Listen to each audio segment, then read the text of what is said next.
এই বিটকুটে গরমে সকলের ছুটি আছে, শুধু বাড়ির বউদেরই ছুটি নেই। আমিও বাড়ির বউ, তাই জন্য রান্না তো করতেই হবে। পেট তো আছে, নিজেরও তো পেট আছে, খেতে তো হবে, কিছু করার নেই। তিনটে রেসিপি নিয়ে এসেছি। একটা হচ্ছে পাবদা মাছ দিয়ে আম দিয়ে টক করলাম, আর একটা মুগের ডাল, আর পটলি।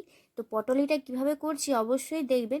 তিনটে রেসিপি মন দিয়ে দেখুন। এখানে সর্ষে, কালো সর্ষে নিয়েছি। আপনাদের যদি বাড়িতে সাদা সর্ষে থাকে অবশ্যই ইউজ করবেন, আমার বাড়িতে ছিল না, তাই জন্য আমি কালো সর্ষে আর জিরেটাকে ভিজিয়ে রেখে পেস্ট করে নেব। আর একটা বড় সাইজের পেঁয়াজকে পেস্ট করে নিয়েছি। এটাকে প্রথমে এমনি পেস্ট করে নিই জল দিয়ে। তারপরে কি করতে হবে, 3 থেকে 4 কুয়ো রসুন এখানে দিয়ে দিতে হবে। প্রথমে একটা পেস্ট করে নিই।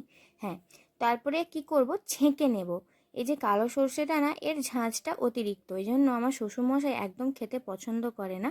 তাই জন্য আমি কি করছি, এটাকে ছেঁকে নিয়েছি যাতে মুখে দানাটা না লাগে। আর মিক্সিতে বাটা জিনিসের একটু তো দানাদার রয়েই যায়। যদি নতুন মিক্সি হয় তখনই খুব মিহি হয়, নাহলে শিলনোড়ায় বাটলে একদম মসৃণ হয়ে যায়। আমি না বললেও পাবদা মাছটাকে নুন হলুদ দিয়ে মাখিয়ে রাখবেন, আর যদি পারেন একটু সামান্য গুঁড়ো লঙ্কাও দিতে পারেন। এখানটায় বেশ বড় বড় সাইজের পাবদা মাছটা আছে। তবে আজকে আমার মাছ খেতে একদমই মন যাচ্ছে না, আমি তিনজনের তিনটে মাছ নিয়ে নিয়েছি আমার বাদ দিয়ে।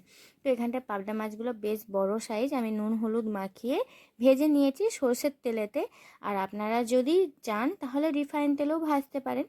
তারপরে কি মাছটা ভেজে নিলাম। যদি মনে হয় তেলটা কম আছে, সর্ষের তেলটা দিন, তার মধ্যে শুকনো লঙ্কা আর পাঁচফোড়নটা দিয়ে দিন। পাঁচফোড়নটা দিয়ে পেঁয়াজটা যে বেটে রেখেছিলাম না, ওইটা আমি দিয়ে দিয়েছি, আপনারাও দিয়ে দিন।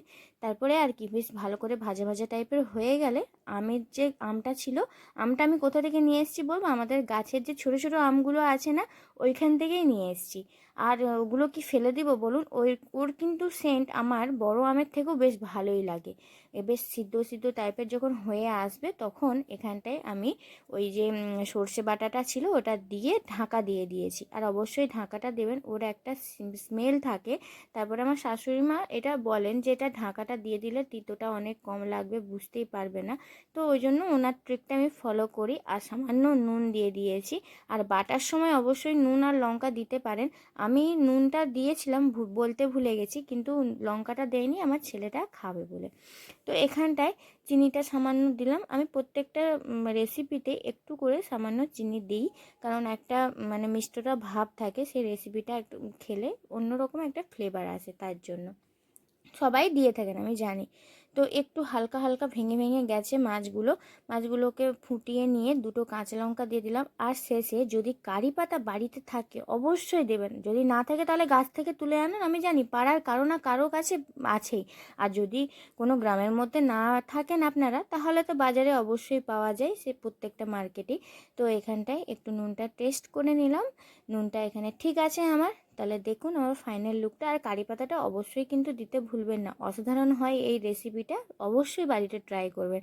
আর প্রথমেও দিতে পারেন কারি পাতার ফোড়ন। তাহলে চলুন এবার মুগ ডালটাকে আধ ঘন্টা আগে ভিজিয়ে রেখেছি, তারপরে এখানে বড় সাইজের একটা পেঁয়াজ দিয়ে দিলাম, নুন আর হলুদ, তারপরে দিয়ে দিচ্ছি ওই তেজপাতা। তেল একটু সরষের তেলটা 1 চামচের মতন দিয়ে খুব ভালোভাবে মাখিয়ে নেব। এমনভাবে মাখাতে হবে যেন পেঁয়াজের মানে সেই কি বলবো আর সব কিছু গালা হয়ে যায়। তো এরকমভাবে ভালো করে মেখে মেখে কষলে কষলে নিয়ে জলটা পরিমাণ মতন দিয়ে দিলাম। তারপরে আর কি এখানে 2 থেকে 1টা সিটি দিলেই হবে। আমি একটাই সিটি দিই, জানেন আমাকে ডালটা একটু দানাদার থাকলেই ভালো লাগে, সিদ্ধ হয়ে যাবে কিন্তু দানাদার থাকবে, কিন্তু আপনারা 2টো সিটি দেবেন যদি, এবার আপনাদের হিসাবে। আমি তো আর আপনার বাড়িতে মানে কে কেমন খায় জানি না, সেটা আপনারা জানেন, তো সেই হিসেবে করবেন। এখানটায় এবার পটলই করার জন্য পটলটাকে আমি ছিলে নিচ্ছি, একটু একটু সামান্য ছাল থাকবে সেরকম টাইপের ছিলে নিয়ে তারই মধ্যে একটু পাতলা টাইপের করে নিতে হবে। দেখাচ্ছি দাঁড়ান। উফ, গজব বেজেতি করে দিল পটলটা একদম। দেখুন এরকম টাইপের একটু সামান্য মোটা। তো পটলটাকে যেমন বেগুনি করে সেরকমভাবে ভাজবো না, পটলগুলো আমার পুরোটা কাটা হয়ে গিয়েছে। যদি বেশি বিচে থাকে তাহলে ফেলে দেবেন, ওই পটলটা নেবেন না, নরম বিচের বেলায় পটলটাই ভালো লাগে। তাই এখানে নুন লঙ্কা আর হলুদটা পরিমাণ মতন দিলাম, দিয়ে আর কি ওই যে হাত দিয়েই দিয়েছি, ধরুন না ছোটো চামচের হাফ চামচ করে দিলাম। এটাকে মাখিয়ে রেখে বেসিনে যা বাসন আছে ওইটা ধুয়ে নিন। আমার এইখানে ডালটা সম্বরাতে হবে, তাই আমি ডালটা করছি। এখানটায় ঘি দিলাম, ঘিয়ের মধ্যে জিরে আর এলাচ শুকনো লঙ্কার ফোড়ন দিয়ে ভালোভাবে ডালটাকে ঢেলে দিয়েছি। আর ফোটার অপেক্ষা, আর কিচ্ছু এখানে করতে হবে না। এরকম টাইপের মুগ ডাল একবার করে খেয়ে দেখবেন আর আমাকে বলবেন কেমন হয়েছিল। আর কি, উপর থেকে নুন ছড়িয়ে দিলাম, যদি ভাজা জিরে গুঁড়ো থাকে তাহলে উপর থেকে ছড়িয়ে দিন, রেডি হয়ে যাবে। অসাধারণ লাগে কিন্তু। এটা আমার আবার সেই দাদি আম্মা আছে না, তার রেসিপি। দাদি আম্মা বলতে আমার ঠাকুমা শাশুড়ি। এই যে দেখুন, পটলটা বেশ কিছুক্ষণ মানে ভিজিয়ে রাখার জন্য জলটা ছেড়ে দিয়েছে। এই জলটা ফেলে দেওয়ার দরকার নেই, উপর থেকে জোয়ান দিন। 1 চামচের মতন, 1 চামচের থেকে একটু বড় চামচ নিয়েছি, দেখেছেন তো চামচটা, ওই চামচের 1 চামচ নিয়েছি কর্নফ্লাওয়ার। আর 2 থেকে 3 চামচ হিসাব মতন আস্তে আস্তে দিচ্ছিলাম, একদম দিয়ে দিইনি, 3 চামচের মতন দিয়েছি বেসন। মাখিয়ে সঙ্গে সঙ্গে কি করব, নুনটাকে একটু টেস্ট করে নেব। আর আমার যে তেলের কড়াটা আছে চড়িয়ে দিলাম গ্যাসের উপরে, তেলটা গরম করে এভাবে একে একে সবগুলো দিয়ে দিতে হবে। একসঙ্গে নাড়ার দরকার নেই, একটু ভাজা হোক পেছন দিকটা, তখনই উল্টোবেন। উল্টে বেশ সুন্দর করে ভাজা, পুরো সুন্দর করে ভাজতে হবে না, এটাই বলতে যাচ্ছি।